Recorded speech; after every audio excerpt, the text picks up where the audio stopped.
At Catapult, we believe in the transcending power of sport. Sport is about a promise that no matter your background, when the whistle blows, we all start on a level playing field. A promise that what truly defines us is hard work, grit, perseverance, and humility. On any pitch, field, court, or track, we see this promise on display and observe the most fundamental of human emotions. It is this promise that fuels our vision to unleash the potential of every athlete and team on Earth. At Catapult, we are a global team of sports scientists, engineers, and visionaries focused on building the next generation of sports technology. Through comprehensive data and scientific insights, we strive to give athletes and teams around the world a personalized performance blueprint, honed through our work with over 3,200 teams across 150 leagues and federations and 40 different sports around the world. Our technology is impacting the future of sports and athletic performance. Our mission is to build the most comprehensive view of sports performance to unleash the potential of every athlete and team on Earth. Catapult. Unleash potential.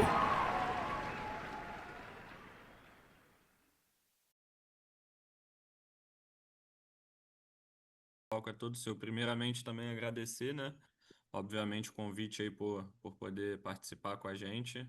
Hoje, compartilhar esse conhecimento longevo e bastante experiência em outros países. E a gente fica muito feliz de ter você podendo representar aí a ciência do esporte falando pra gente. Então, muito obrigado e o palco é todo seu. Mete o bronco. Valeu, Gabriel. Obrigado aí. Obrigado pelo convite também. Obrigado a vocês aí da Catapult. É sempre um prazer.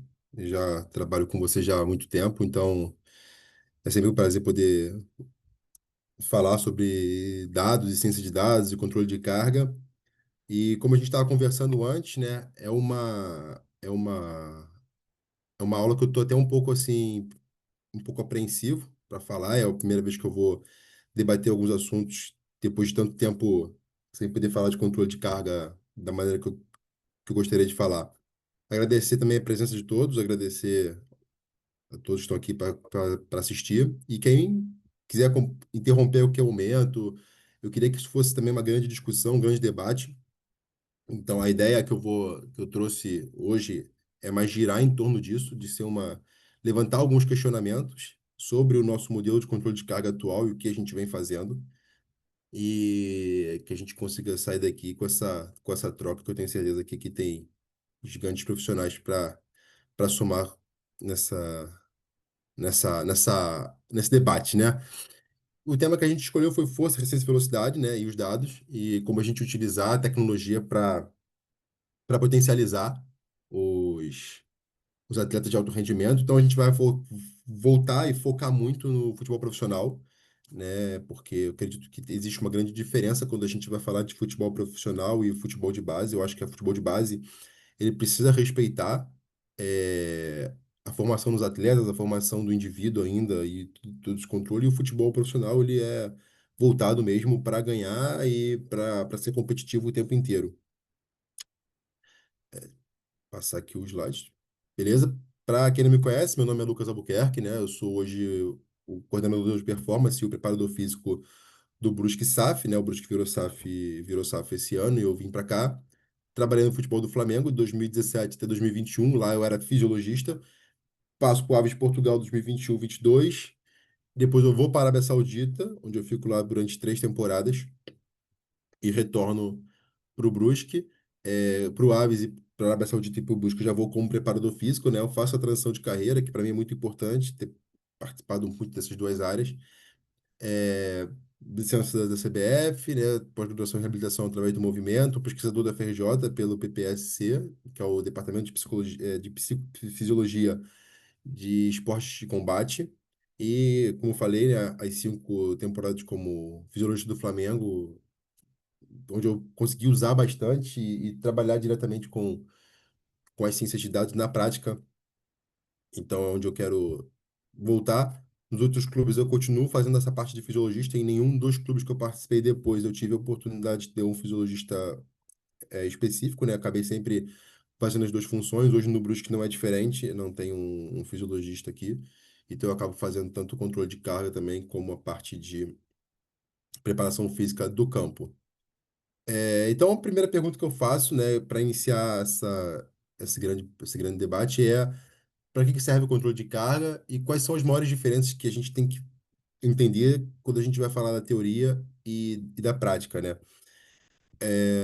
A gente tem muitos modelos de controle de carga hoje em dia e eu vou citar aqui alguns deles, né? Mas um controle de carga é a quantificação e monitoramento da carga de treinamento, das respostas que eles e a resposta dos atletas que precisam para maximizar a probabilidade do desempenho, né? E cargas de treinamentos inadequadas e excessivas resultam em um aumento de lesão, aptidão reduzida e um ruim desempenho de equipes. Uma das primeiras coisas que eu sempre gosto de desmistificar quando eu estou falando do controle de carga é entender que a lesão ela faz parte do esporte. Por mais que a gente tente e busque, e isso é uma busca constante nossa, diminuir o número de lesões ou aumentar esse controle em cima, eu ainda vejo que a gente se culpa muito, e eu também sou muito assim, de se culpar muito quando acontecem lesões. E quando acontecem lesões, a gente tenta sempre buscar onde que foi que a gente pode ter errado para aquela lesão ter ou não ocorrido. E eu faço muito isso também, mas a gente entender que a lesão faz parte do esporte e que a lesão ela é multifatorial, ela já nos permite ter mais tranquilidade na hora que a gente vai lidar com ela. E até passar ela para frente, passar ela para uma comissão técnica, passar ela para o treinador, passar ela para o coordenador, e entender que não existe um culpado e que a lesão ela faz parte do esporte, principalmente no nosso modelo, no modelo do futebol brasileiro, no modelo onde a gente tem muitas viagens e muitos jogos um seguido do outro, a gente não consegue focar numa recuperação total dos atletas, né? E isso acaba ocasionando a um maior número de lesões cada vez mais. É, o que utilizamos de informação hoje de controle de carga no dia a dia? Então, essa é a primeira pergunta que a gente tem que fazer, que foi o que eu falei, a gente tem muita informação, a gente tem muita coisa que a gente utiliza, né? Para começar um dia de trabalho. Então, primeira coisa que a gente usa os questionários de bem-estar, né? E a PSE é um modelo de controle de carga. Normalmente é aquele modelo de controle de carga que a gente fala que é o mais básico e o mais barato, e a gente consegue desdobrar ele depois em monotonia, trem, principalmente para quem trabalha sem o GPS, né? Quem trabalha sem essa ferramenta. Então, a gente é muito utilizado, essa PSE. E o questionário de bem-estar, que é como o atleta chega, como que ele se apresenta. Eu já tenho uma divergência muito interessante em relação aos questionários de bem-estar, porque hoje eu vejo que a maioria dos clubes, ele, para facilitar essa coleta e até maximizar essa coleta, faz com os questionários online, né, com informes e tudo. E eu tenho sempre essa ressalva em relação a como que a gente vai fazer esse questionário. Eu acho que quando a gente tenta robotizar muito as ferramentas, eu sei que ela é uma praticidade e a gente deixar isso para que os atletas façam, sempre transferir um pouco da responsabilidade para eles também, e eu acho isso importante, a gente transferir responsabilidade para os atletas, mas eu acho que quando nós estamos falando de questionário de bem-estar, eu sempre gosto de fazer isso pessoalmente com o atleta ou eu, ou algum assistente, ter essa possibilidade de pegar esse questionário com o atleta de uma forma talvez simplificada, mas que você consiga sentir o atleta. Eu tenho muitas respostas positivas quando eu deixo mais informal ou quando eu vou falar com o atleta e eu vejo muita diferença. Às vezes, uma coisinha que ele fala para mim, ou uma situação de como ele tá, ou aquela maior intimidade que você cria com o atleta para que você consiga tirar dele maiores informações para o seu controle.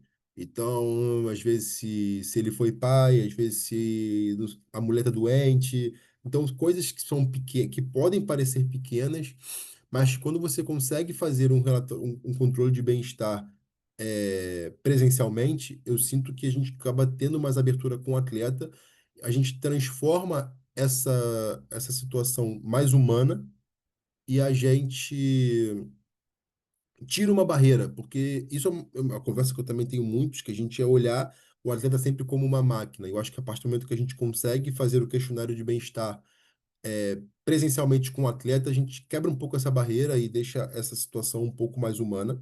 E então isso já é um primeiro debate que eu sempre levanto, que é a gente saber fazer conseguir fazer o bem-estar, tentar mais vezes presencialmente, não necessariamente todas as vezes, a gente sabe que cada rotina é muito diferente e que às vezes a gente tem pouca gente para fazer, mas esporadicamente a gente tentar fazer esse controle presencialmente para tentar uma aproximação com o atleta de uma maneira diferente, é um primeiro ponto que eu trago.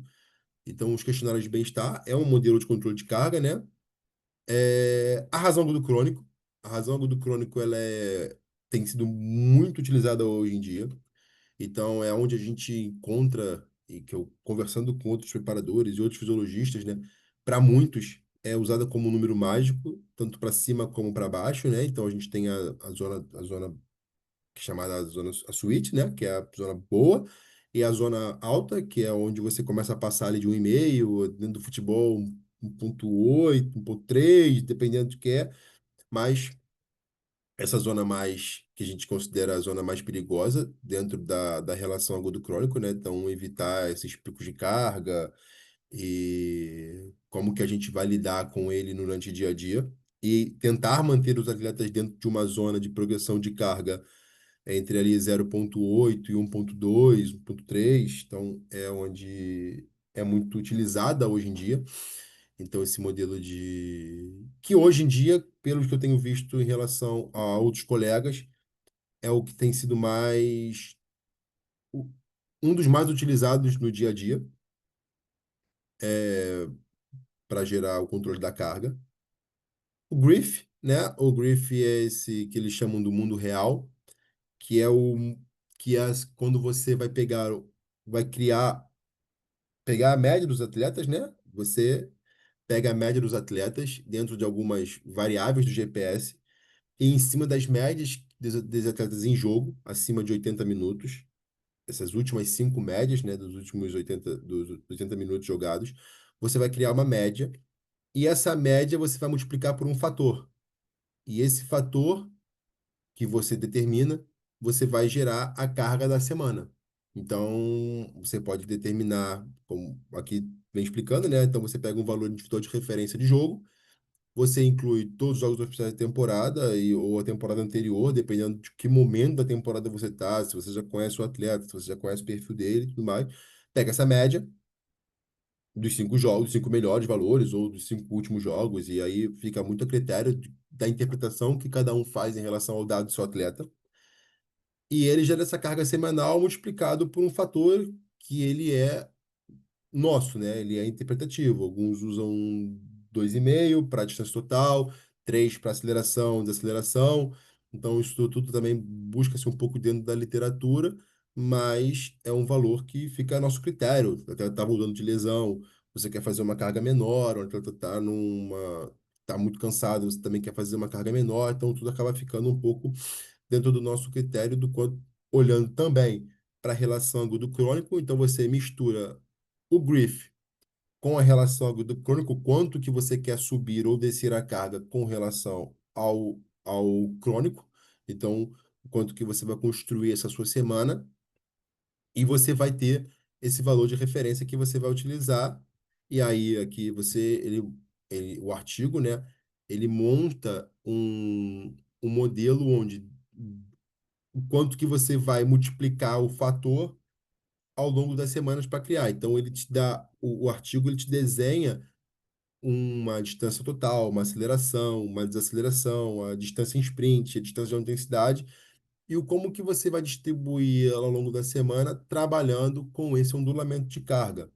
E esse eu acho que é o artigo mais que eu tenho mais visto sendo utilizado, né? É o que eu falo, ele junta com o agudo crônico, e eles acabam criando essa relação do carga faltante, o quanto que eu preciso para atingir, o quanto que eu não preciso para atingir, o quanto que a gente vai trabalhar de sprint num treino, qual é o número, qual é a distância.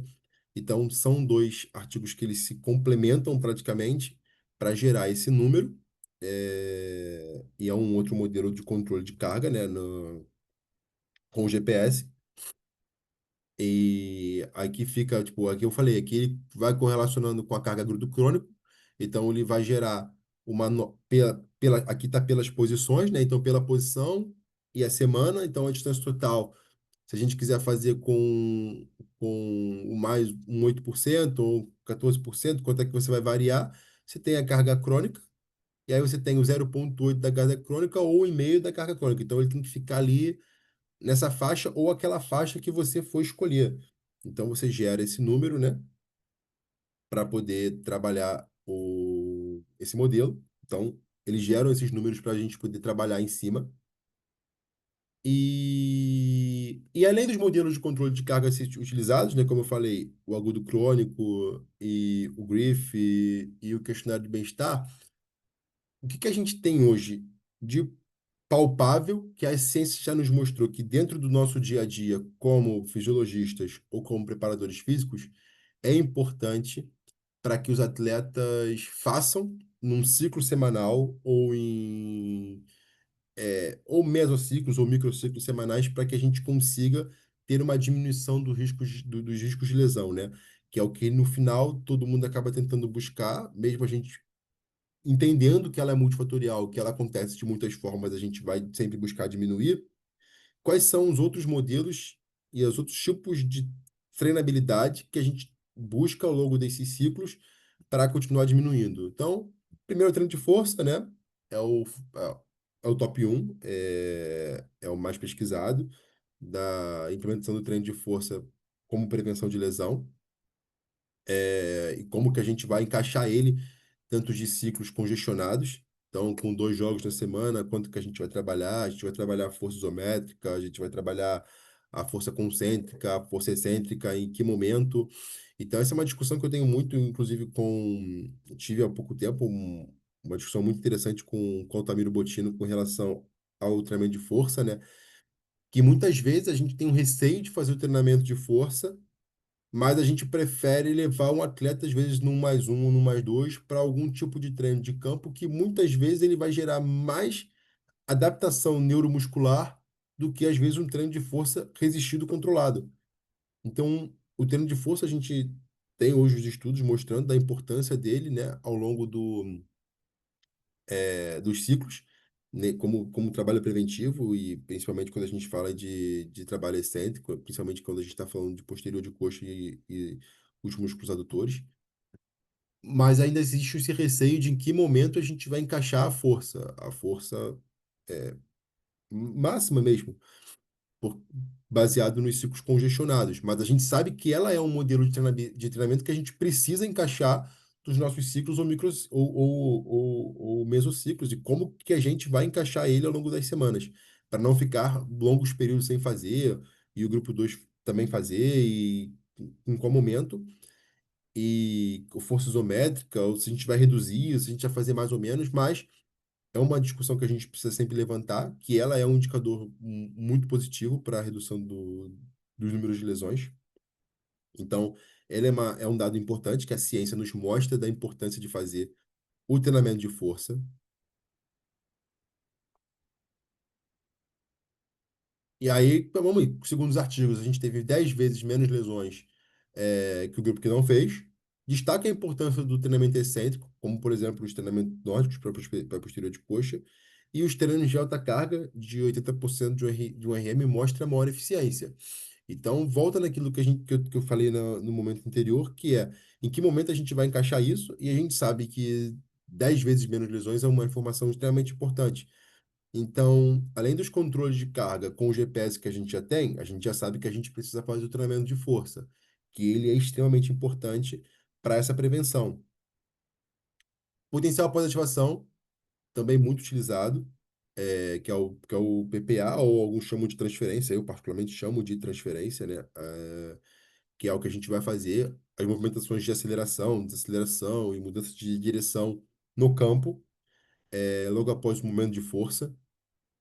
De força máxima ou de força potência. Então, o quanto que a gente vai conseguir encaixar isso numa rotina de treinamento de campo como eu falei, numa semana congestionada, em que momento que a gente vai encaixar, a gente vai conseguir encaixar sempre, a gente não vai conseguir, vamos conseguir fazer na pré-temporada e algumas manutenções ao longo da temporada, mas a gente começa a entender outras questões também, não só da academia, mas que a gente já começa a passar para o campo, que também são importantes da gente fazer.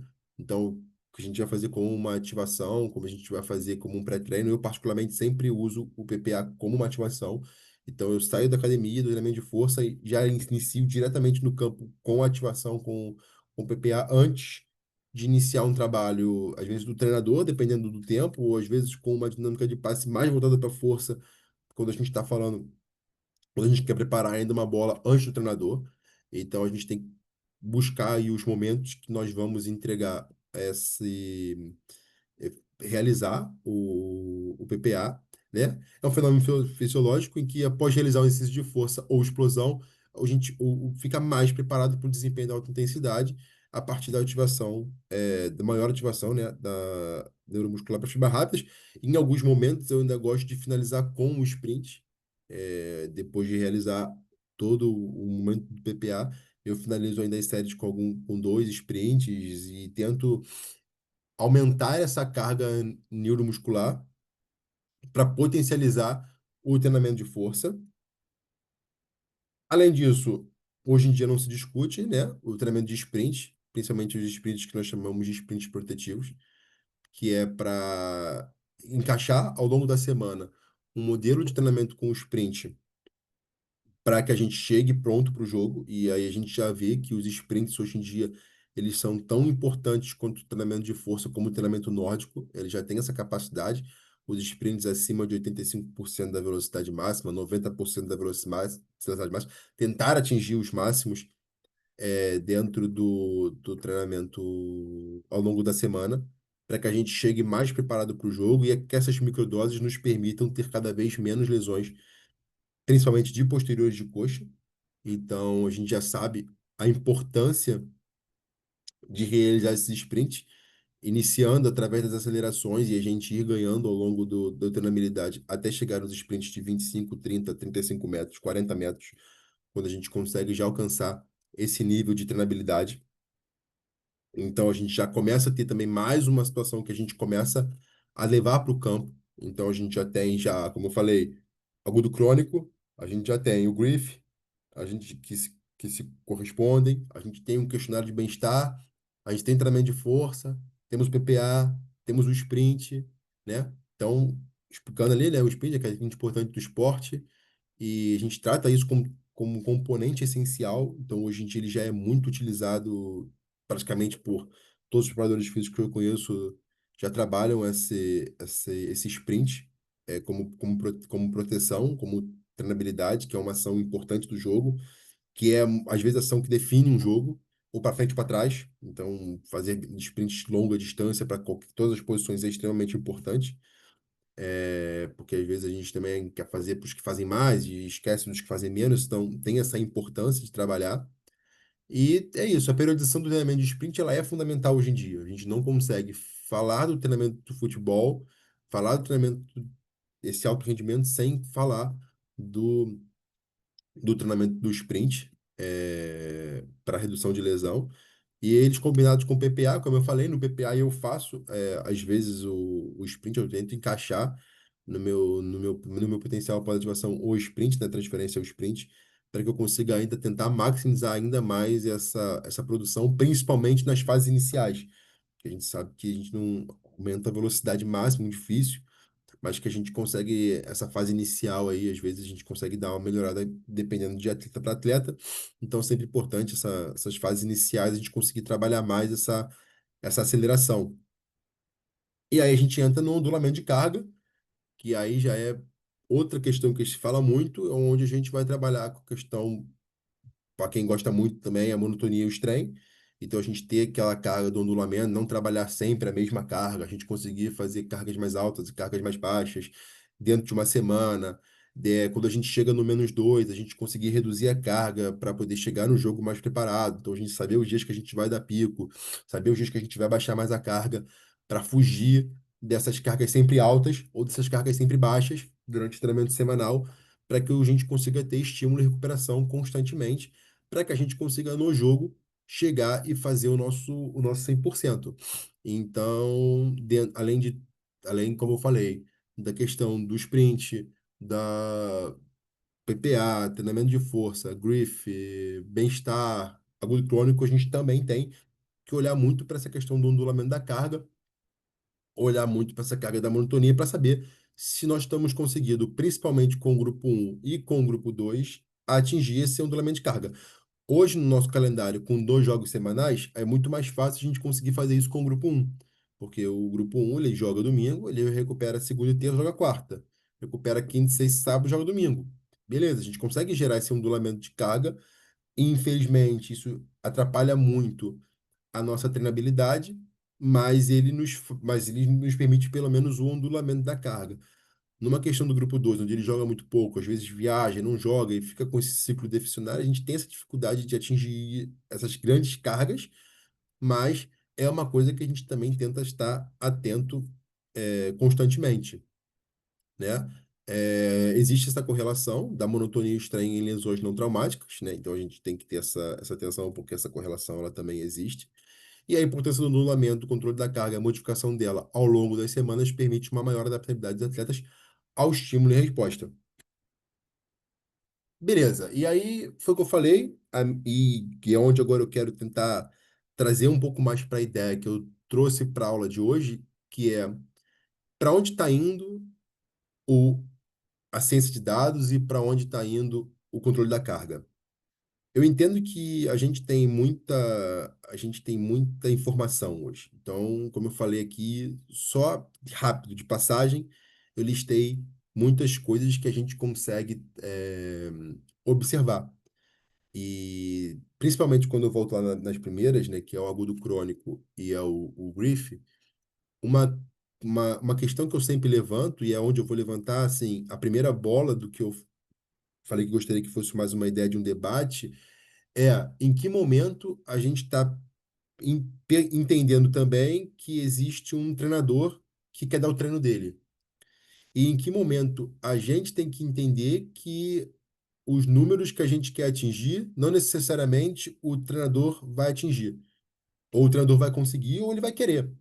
E aí a gente, como é uma aula da Catapult, como é uma aula de controle de carga, eu acho que é extremamente importante a gente fazer essa análise de a gente está permitindo que o treinador treine e a gente está sendo realista quando a gente cria todos esses protocolos de números e de fato eles não se aplicam. Porque também acontece muito de a gente ter agudo crônico, a gente tem grief, a gente tem monotonia e strain, só que ele a gente tem para ficar guardado dentro de um computador ou dentro de um iPad e ele não tem aplicação prática porque a gente não consegue transmitir isso de uma forma prática para os treinadores. E eles não compram nossa ideia, porque a gente também tem a ideia de que o treinador tem sempre a cabeça a prêmio constantemente e que dentro dessa proposta de ter essa cabeça a prêmio, ele quer trabalhar, ele quer montar a equipe, ele quer planejar, ele quer fazer 10-0, ele quer abrir 10 para 10 para poder precisar. Então, em que momento a gente vai conseguir conversar com o treinador de uma forma onde a gente permita que ele treine, mas que ele também consiga entender o que a gente quer passar de uma forma mais simplista, para que a gente consiga ter um equilíbrio entre as duas áreas e que elas consigam conversar, não só as duas, mas as outras que a gente vai acabar citando, como fisioterapia e medicina e todas as outras.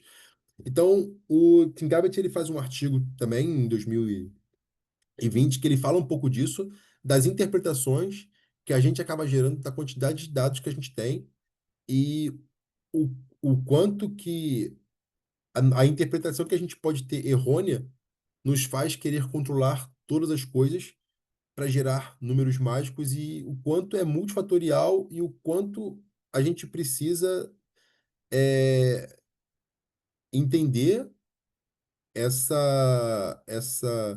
o quanto é utópico e o quanto que não é. Então, nesse artigo de revisão, eles observam umas evidências sobre o controle de carga e a performance de exclusão com o objetivo de desconstruir os mitos e oferecer recomendação prática aos profissionais. Então, desde 2017, os temas de treinamento de carga e as lesões, eles crescem muito ao longo desse tempo. E existe um descompasso entre as evidências científicas e a aplicação prática. Então, a gente, de fato, a gente quer fazer muita coisa, a gente quer olhar muitos números, a gente quer nos alimentar o tempo inteiro, a gente quer, quando o jogador tiver uma lesão, voltar lá e ver o que que a gente errou de fato, porque o que que a gente deixou passar que a gente poderia ter feito melhor, mas até que ponto essa quantidade de informação que a gente tem é impossível a gente observar tudo ao mesmo tempo. E a gente talvez precise começar a buscar formas de simplificar. A gente apresenta, às vezes, aí é o que eu falo, é a ideia de um debate, porque ele cabe a mim e cabe a todos nós, é até que ponto a gente apresentar um relatório de pós-treino com 12 páginas para um treinador vai fazer ele ter a percepção do que é de fato ou não é importante. Então, são coisas que a gente tem que começar a nos questionar e entender de todos os dados que a gente tem, o que de fato a gente consegue aplicar e o que de fato a gente guarda. E o quanto que, às vezes, a gente gasta muita energia com situações onde a gente pode gastar em outras. Então, aqui é o artigo que ele fala, que é quanto a exponencial, né, essa crescida de publicações ao longo dos anos, e esse artigo é de 2019, então a gente dá, hoje em 2025 ele tem ainda mais. E aí a gente já vem para mais uma informação que em relação ao crônico, a carga já tem que começar, ela tem uma outra adaptação, então ela vai gerando, a gente vai gerando informações e informações tão constantes que nós mesmos não conseguimos acompanhar e gerar situações de aplicabilidade prática no dia a dia. E a gente precisa entender o que que a gente consegue ou não aplicar. E aí, dentro desse artigo, ele também mostra a quantidade de variáveis que a gente tem o tempo inteiro para observar. E aí, como sentido do esporte, eu acho que a pergunta que nós todos temos que nos fazer é até que ponto tudo isso ele é viável e até que ponto a gente também está nos limitando dentro da treinabilidade, dentro do atleta. Mundo real e treino, e aí eu tento trazer essa ideia essa discussão, né, esses pontos, eu tento trazer para o que que a gente tem de mundo real, né? Então, é um artigo que ainda não saiu, eu tenho tentado trabalhar com uma fórmula, é, onde eu tento fazer uma correlação entre a carga de treino e a carga de jogo dos atletas.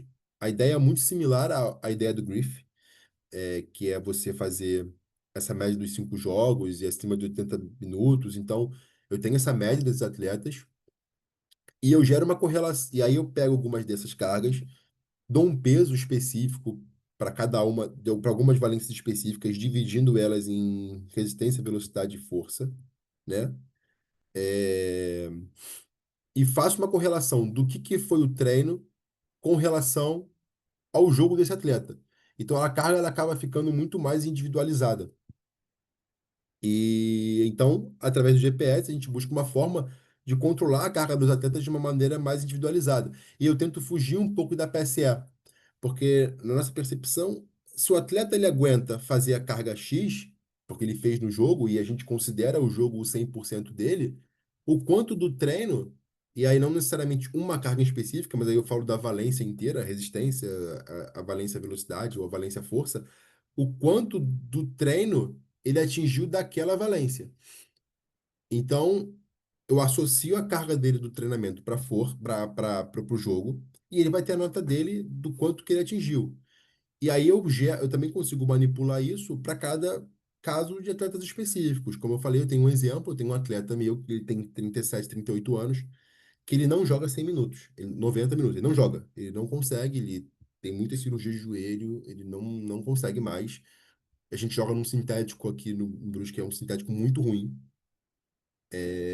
e não consegue. Então a carga dele 100% para mim é os 65 minutos, é o que ele consegue fazer. Então, todas as vezes que eu quiser comparar ele com um atleta que atinge 100 minutos, eu não vou conseguir. É uma carga que vai ficar irreal. Ele não vai conseguir ter essa carga. Então, eu não posso pegar ele, que é um 10, camisa 10, e comparar com um 10 da posição dele, que joga em 90 minutos, porque eu não vou conseguir ter a dimensão da carga que ele suporta fazer. É, E aí, com isso, a gente cria o que que a gente chama de resistência, o que que a gente chama de velocidade, o que a gente chama de força, e uma equação de valores de treino sobre valores de jogo.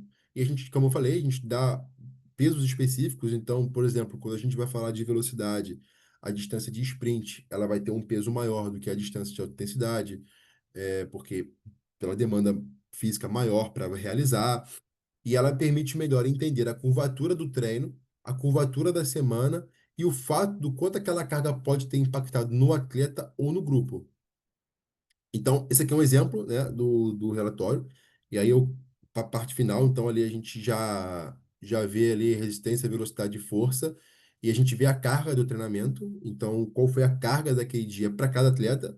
Então, por mais que eu tenha atletas que tenham feito uma carga 10 nesse treino, para outros foi mais posicional. Então, a gente poderia olhar, por exemplo, o segundo atleta e o terceiro atleta, os dois fizeram 5.700 de distância total. Beleza que um fez quase 10% de distância em alta e um fez zero de distância de alta, né? Um ponta e um é um zagueiro. Mas os dois fizeram ali 5.700. Eu poderia talvez olhar de uma maneira mais simplista ou não e pensar uma carga parecida.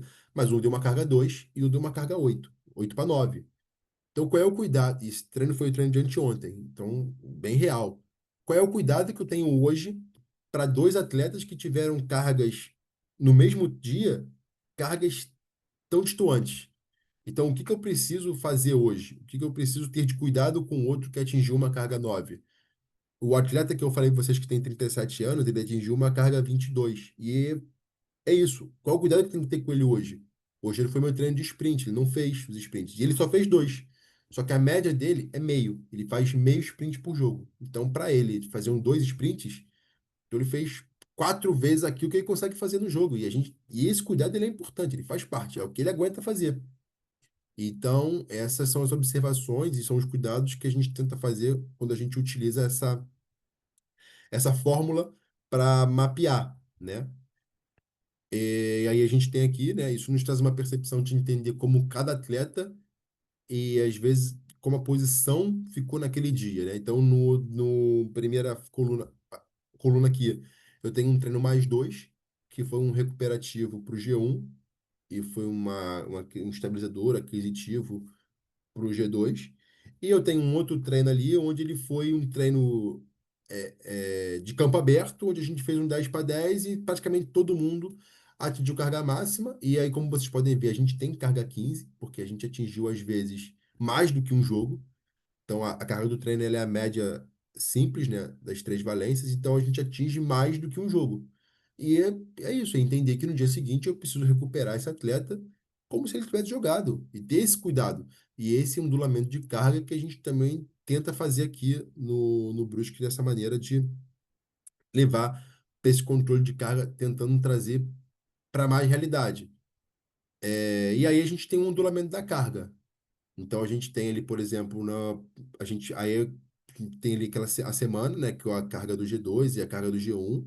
Então na terça-feira foi um mais dois, a carga do G2 acaba sendo um pouco maior, porque é um treino compensatório, depois as duas cargas elas se igualam, seguem similar até domingo ali, que foi o jogo. E aí vocês podem reparar que às vezes o jogo não vai dar uma carga 10, vai dar uma carga 7, vai dar uma carga 8, dependendo de como foi o jogo.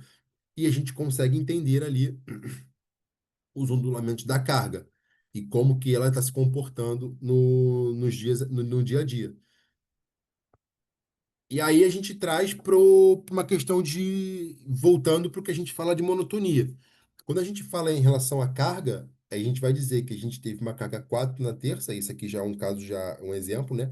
Um 4 na terça, 4 na quarta, 4 na quinta, 4 na sexta. Em muitos casos, a gente olharia para a carga do treinamento e ia dizer que ela é uma carga monótona. E aí a gente vai olhar para ela, a distribuição dela dentro de força, resistência e velocidade. E será que ela é tão monótona assim? Se eu fizer 7 de resistência na terça com 2 de velocidade e 3 de força, é igual a um treino da quarta-feira, que fez um 4 de resistência, um 6 de velocidade, um 2 de força, que é igual ao da quinta, que não teve velocidade, foi só campo reduzido, a gente não atinge velocidade. Então, a gente começa a sair dessas questões mais simplistas. E o que que eu quero trazer com esse tipo de informação e com essa fórmula, às vezes, da gente analisar os dados, e olhar para uma valência um pouco mais abrangente do que olhar para uma valência mais simplista, olhar para um número mais simplista. É a ideia de que você chegar para um treinador e você falar para ele que você quer, que você precisa trabalhar um aquisitivo de velocidade e ele tem total liberdade para trabalhar um aquisitivo de velocidade ou um aquisitivo de força, ou hoje é uma carga mais leve, você permite o treinador ele ter muito mais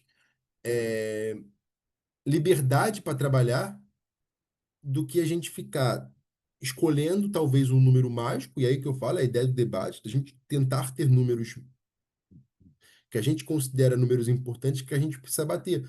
Isso são coisas que eu já escutei de outros treinadores, em alguns momentos, de já cheguei no treino e o preparador físico falou para mim que a carga que eu tinha que bater 6 quilômetros e 300 metros de alta.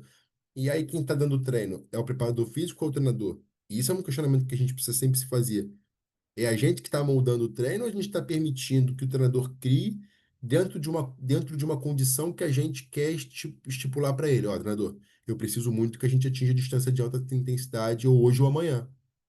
Ó, vamos distribuir a semana talvez dessa forma, vamos encaixar assim.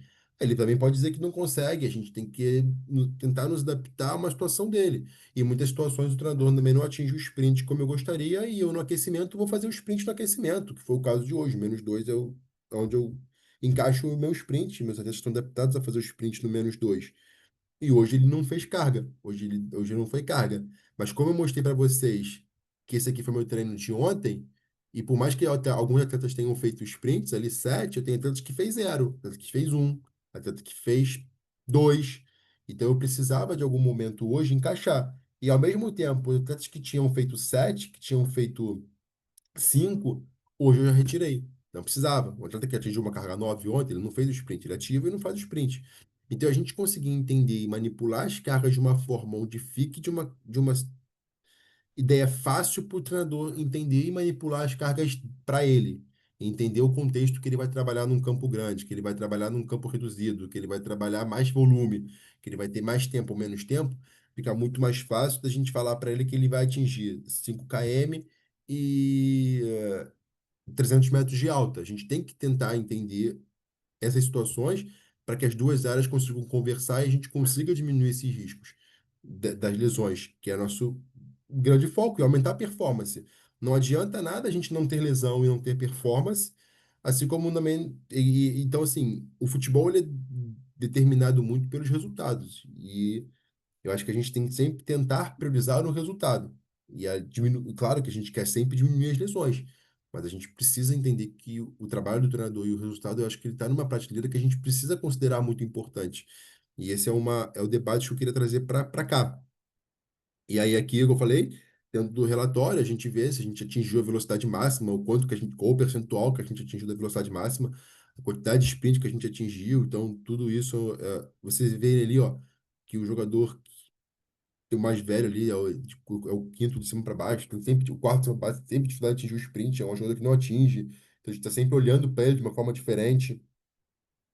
E a gente também trabalha com os fatores, né, com 2,5, a gente tenta equilibrar as cargas, a gente quer equilibrar os grupos, mas isso é uma coisa que acaba ficando um pouco mais interna, é o quanto que a gente vai complementar como preparador físico, o quanto que a gente vai conversar com o treinador, para quando acabar o treino dele, a gente vai fazer um a mais.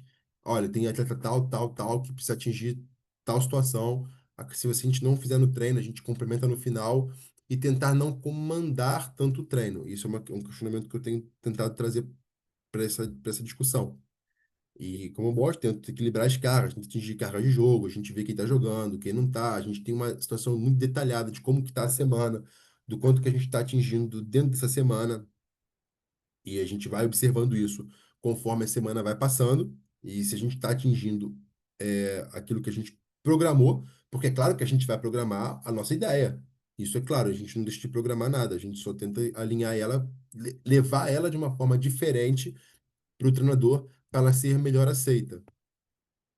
E aí, quando combina essa carga interna com essa carga externa, essa percepção de bem-estar e essa prontidão, ela fornece uma visão melhor e essa adaptabilidade dos atletas para a sequência, né? E para nosso e para nossa maior questão que é a aptidão física deles. Então, e aí a gente vai começar a entrar em outros pontos. Tendo hoje tanto controle de carga, tendo hoje tantas discussões sobre o trabalho transdisciplinar, com a fisioterapia, com a medicina, com a preparação física, com o treinamento técnico, tático, será que nós não estamos subtreinando através do controle de carga, tentando limitar para baixo essas, essa carga dos atletas e talvez impedindo que eles tenham uma maior capacidade de se adaptar melhor? Principalmente quando a gente está falando de um contexto competitivo com um jogo na semana, e a gente também tem isso no Brasil, é raro, é muito difícil, mas a gente tem.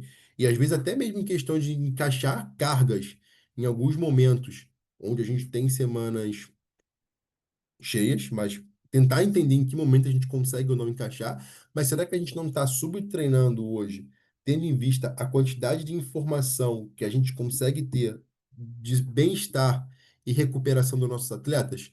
Então a gente tem hoje a termografia em muitos clubes, marcadores bioquímicos em muitos clubes, a plataforma de salto, nós temos os protocolos de recovery, e nós temos os relatórios de bem-estar.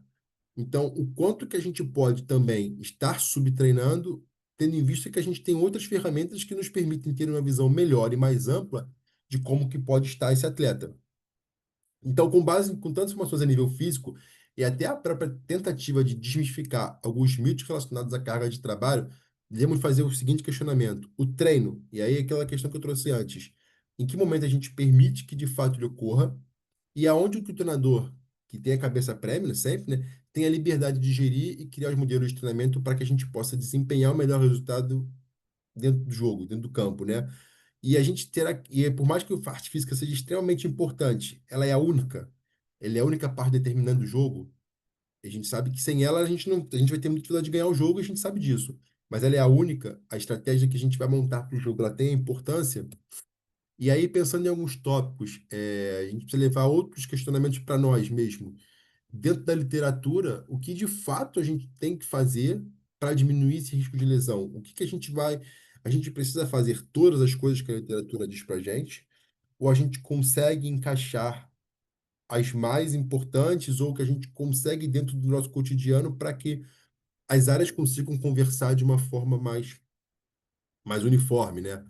É, Então, trabalhando com os modelos de controle de carga que nos permitem os estímulos de alta intensidade de todas as valências físicas, a resistência, a velocidade, a força, junto com os trabalhos de força periódicos, os estímulos de sprint protetivos. Se a gente trabalhar o PPA, se a gente trabalhar um ondulamento de carga e um controle rigoroso da percepção de recuperação e bem-estar dos atletas, é possível diminuir drasticamente os níveis de lesão? Então, assim, será que para nosso dia a dia a gente precisa de fato ter essa questão dos números que a gente considera mágicos para travar? E eu não estou dizendo que todos fazem isso, porque não é a ideia, né? A ideia é mais levantar essa questão do debate em relação à carga, do quanto que a gente talvez pode deixar isso um pouco mais livre para o treinamento do dia a dia. Ou nós, como cientistas do esporte, a gente precisa delimitar um número mágico, que é o que eu falei, para a gente para determinar as sessões? Ou será que se a gente fizer todas as outras coisas junto com uma tranquilidade, entender o atleta, a gente às vezes pode tirar um do treino em um momento. Aí, se a gente vê que tem dois ou três ou quatro mais cansados, a gente consegue fazer um recovery more com os quatro.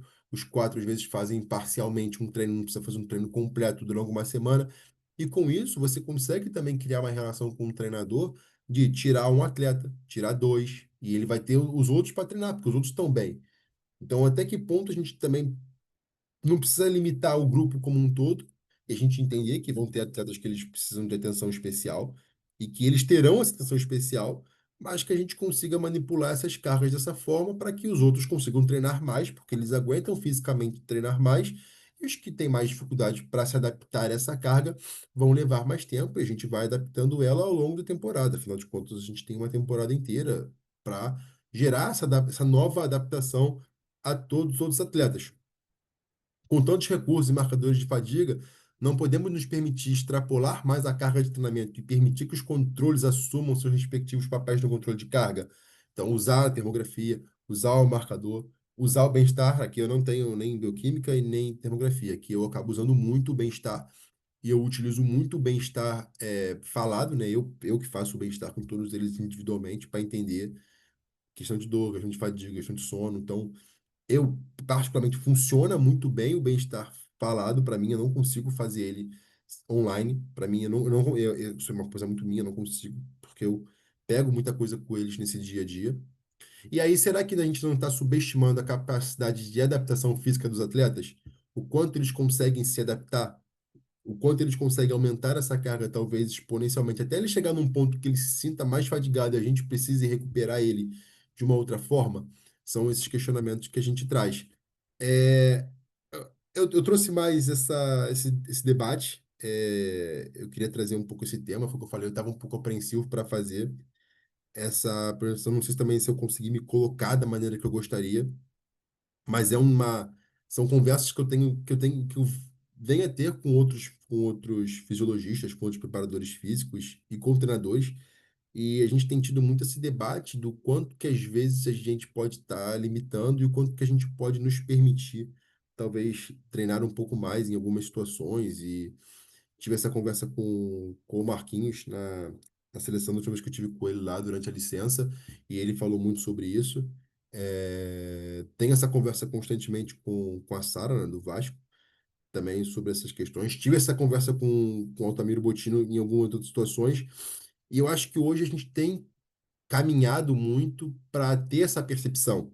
E eu tenho visto muito isso de muitas pessoas, então eu quis tentar fazer uma apresentação um pouco diferente, buscando esse caminho para que a gente pudesse talvez refletir sobre isso, ou pensar sobre isso, levantar esse tópico e poder ter mais isso dentro da gente aí durante esse processo de ciência de dados, né, para o nosso dia a dia. Então é isso, ficou aí aberto para pergunta, para debate, para a gente gerar aqui qualquer discussão que a gente possa vir a gerar, mas é isso.